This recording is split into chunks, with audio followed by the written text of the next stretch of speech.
All the other systems are on hold right now. Bro, das sieht so cool aus einfach. About 15 minutes or so. Oh, es geht direkt weiter, es geht direkt weiter.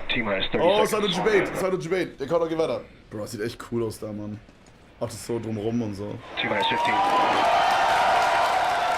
Oh mein Gott, 10 Sekunden. 9, 8, 7. What the fuck? 5, 4, 3, 2, 1. Bro, als ob jetzt der Stream lenkt! Okay, oh mein Gott, ich dachte. Digga, what the fuck? Bro, what the fuck? Digga! Junge, Menschen sind so crazy, what the fuck? Ich denke, das sieht Dream Talk animiert aus, ne? Das sieht nicht aus, als würde das da wirklich gerade hochfliegen. Alter, 1000 km/h fast. We've heard power and telemetry, nominal call out.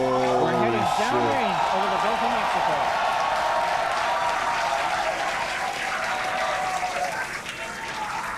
Digga, sieht gut aus. Sieht nicht aus, als würde es gleich explodieren. Aber wo fliegt das Ding hin? Ja, gute Frage. Hat das irgendein Ziel? Oder ist das einfach mal, wir schießen mal rein und gucken mal, was der passiert? Der Amazon-Mitarbeiter, wenn ich um 23:59 Uhr Delivery wähle.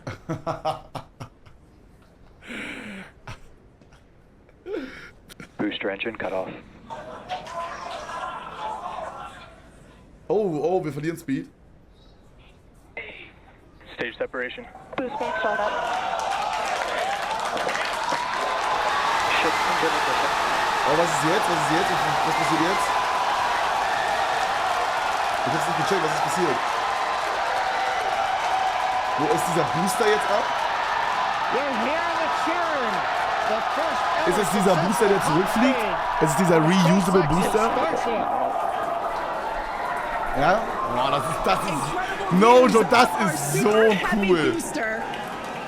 And as you can see, the Super Heavy booster has just experienced a rapid, unscheduled disassembly. Bro, das sieht so animiert aus teilweise, Real is still underway with all ist kaputt 6. gegangen? Aber ich meine, das ist ja eher das kleinere Problem, oder? Die Rakete hat es ja trotzdem geschafft. Also es ist ja trotzdem, I guess, ein W.